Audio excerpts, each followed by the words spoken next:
اتھے جناب آدھا کام کھینچ دیں کہ جویں اے ابلیس ہے تے اے فرشتے ہیں، یہ بھی غلط ہے. لیکن جو طریقہ ہے وہ سمجھا رہا ہوں.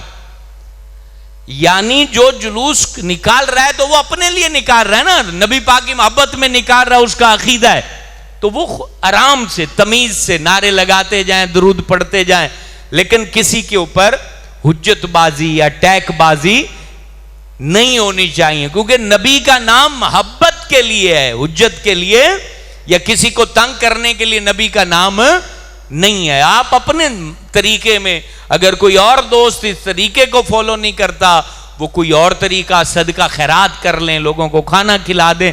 یعنی 12 تاریخ کو آپ کے گھر میں اگر اظہار خوشی ہوگا، آپ کسی بھی فرقے سے تعلق رکھتے ہیں، تو آپ کے بچوں کی تربیت ہوگی. آپ کے بچے آپ سے پوچھیں گے ابو جان یہ آپ آج خوش بڑے لگ رہے ہیں، معاملہ کیا ہے؟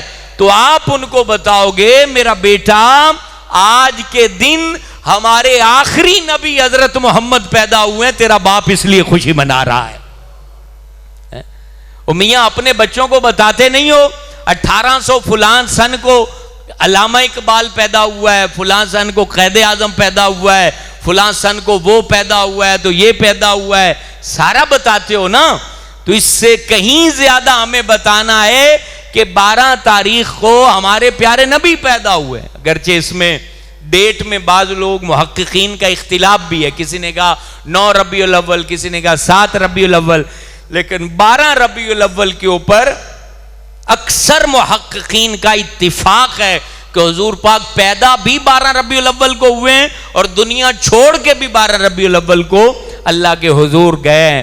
تو یہ چیز ہماری یہ جو نسل ہے ان کے لیے بہت ضروری ہے. ہماری نسل میرے دوستو اس وقت جس انداز سے سوشل میڈیا سے متاثر ہے، ڈراموں سے متاثر ہے، فلموں سے متاثر ہے، ان کے سامنے نالج ہمارے حضور کے بارے میں بہت کم ہے. یہ میں بہت بڑی بات کر رہا ہوں. ہم ان مناظروں سے باہر نکلیں، اختلاف سے باہر نکلیں، مخالفت سے باہر نکلیں. ہمارے بچوں کو کجا ہمیں پتہ نہیں ہے کہ حضور پاک کی ذات کے حوالے سے. یہ تو آپ خوش نصیب ہیں کہ آپ کا تعلق مسجد صدیق اکبر سے ہے، آپ مختلف موضوعات پر یہاں پر گفتگو سنتے ہیں.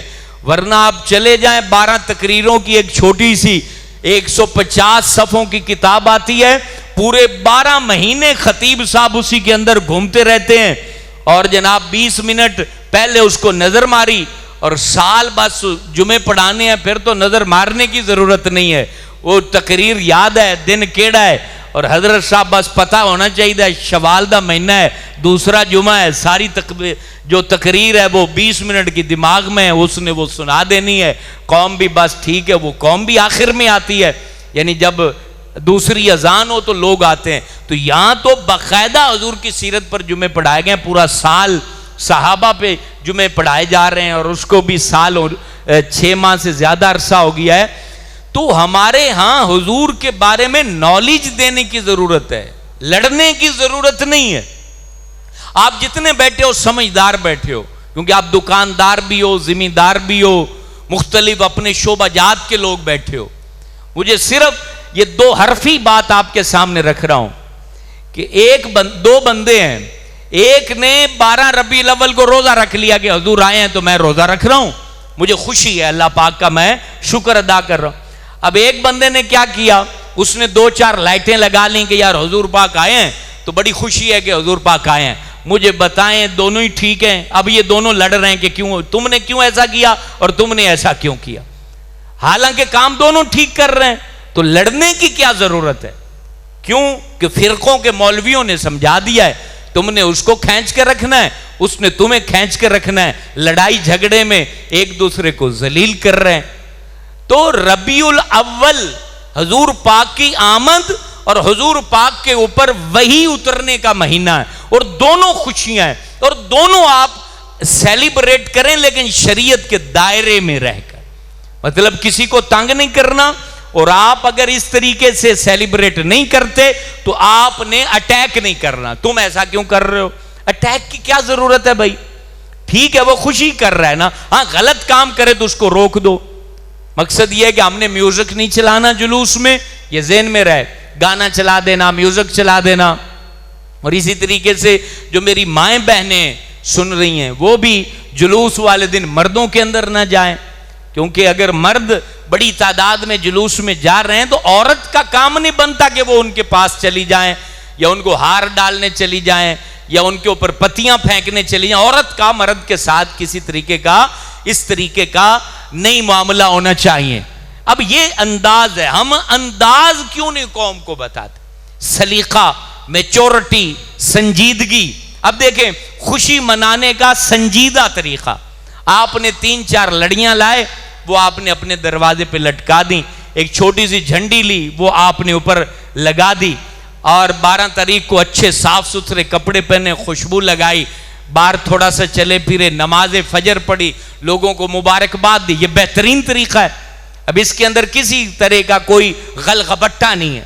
اب اس انداز کو اختیار کرنا کہ 12 تاریخ کو اگر آپ کے گاؤں میں 2 فرقوں کے لوگ رہتے ہیں تو اب جان بوجھ کے دوسرے کی گلی میں آپ جا رہے ہیں اور ان کو گرم کر رہے ہیں، تپا رہے ہیں، تو کیا فائدہ بھی؟ حضور پاک نے تو نہیں کہا کہ میری ولادت آئے تو تم اپنے فکری مخالف کی گلی میں جاؤ اور ان کو تپاؤ. نہیں، کوئی ضرورت نہیں ہے. تو دوسرے گروہ کو بھی یہ سوچنا ہے کہ آخر ہم نے اتنا سخت جو ہے وہ اپنا موقف کیوں اختیار کر لیا ہے کہ کوئی ہمیں یہ بات کر کے تپائے؟ کیا ضرورت ہے بھائی؟ اتنا سخت موقف اختیار نہیں کیا جاتا. اور یہ بات یاد رکھیں، یہ کلچر، عرف، فطرت کی یہ ساری خوشی کی طریقے ہیں، اس کے اندر کوئی فرض و واجب نہیں ہے. مطلب آپ نے جھنڈا نہیں لگایا تو آپ گناہگار ہو گئے، ایسا ہمارے اسلام میں نہیں ہے. آپ نے کوئی لڑی نہیں لگائی تو آپ گناہگار ہو گئے، ہمارے دین نے ایسی کوئی تعلیم ارشاد نہیں. آج جلوس میں نہیں گئے تو آپ گناہ نہیں، ایسا کچھ بھی نہیں. ہاں جو کر رہے ہیں وہ بھی گناہگار نہیں ہے اور جو نہیں کر رہے وہ بھی گناہگار نہیں. ہاں جو کر رہے ہیں ان کو جو کہے گا کہ یہ گناہ کا کام کر رہے ہیں، اب وہ گناہگار ہو گئے. کہ جس کو نبی نے گناہ کا کام نہیں کہا وہ نہیں کہہ سکتے. اس طریقے جنہوں نے نہیں کیا ان کو کہا کہ تم گناہگار ہو تو یہ بھی غلط کر رہے ہیں کہ ان کو کیوں گناہگار کہہ رہے ہیں. گناہگار بندہ ہوتا ہے نماز چھوڑ کے، روزہ چھوڑ کے، زکوٰۃ چھوڑ کے، حج فرض ہے تو وہ چھوڑ کے، گالی دے کے، وعدہ توڑ کے، جھوٹ بول کے، یہ گناہ کے کام ہے. تو میرا خیال ہے آپ سب کو یہ ساری باتیں سمجھ آ گئی ہوں گی. تو لہذا جو ایکسٹریم سطح کے خطیب اور مقرر ہیں ان سے ہم متاثر نہ ہوا کریں. میں چونکہ نام نہیں لیتا کیونکہ فضول ہوتا ہے نام لینا، پھر جو ہے نا اس کا تعارف کرانا، اور پھر اس میں یہ چاہتا ہوں کم از کم مسجد صدیق اکبر کی جو قوم ہے وہ میچور بنے دین کے معاملہ میں. یعنی آپ جھگڑوں سے باہر نکلیں. اختلاف رائے ہونا اور بات ہے، مخالفت، مناظرہ، حجت بازی اور فیس بک کے اوپر اس کے بارے میں غلط کومنٹ کر دینا، اس کے بارے میں غلط جو ہے وہ چیز شیئر کر دینا. میں حیران ہوتا ہوں جو لوگ معاشرے کے نکمے ترین ہوتے ہیں وہ فیس بک کے اوپر بابے ترین بنے ہوتے ہیں. یعنی وہ بیٹھے ہوتے ہیں فیس بک پہ کہ ان سے سیانا بندہ ہی دنیا میں کوئی نہیں.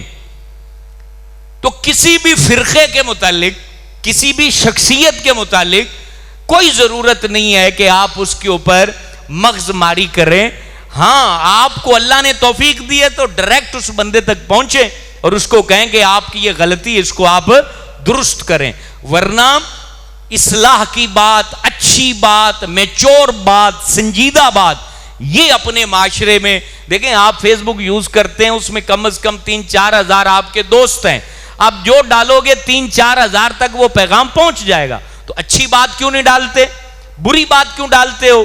کہ وہ جتنے لوگ دیکھیں گے وہ اس سے متاثر ہوں گے، یا آپ کو گالی دیں گے، آپ اس کو گالی دیں گے، لڑتے رہیں گے، اپنا ٹائم ضائع کریں گے.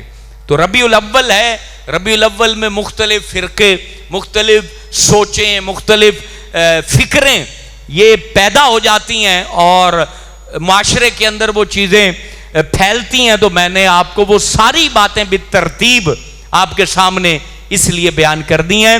آپ انتہائی میچور پن میں اگر ربیع الاول کو سیلیبریٹ کرتے ہیں تو آپ میں میچورٹی ہو، سنجیدگی ہو، اس کے اندر آپ دنگا فساد کا راستہ اختیار نہ کریں۔ اپنی گلی سجانی ہے تو گلی کی حد تک سجائیں، ہاں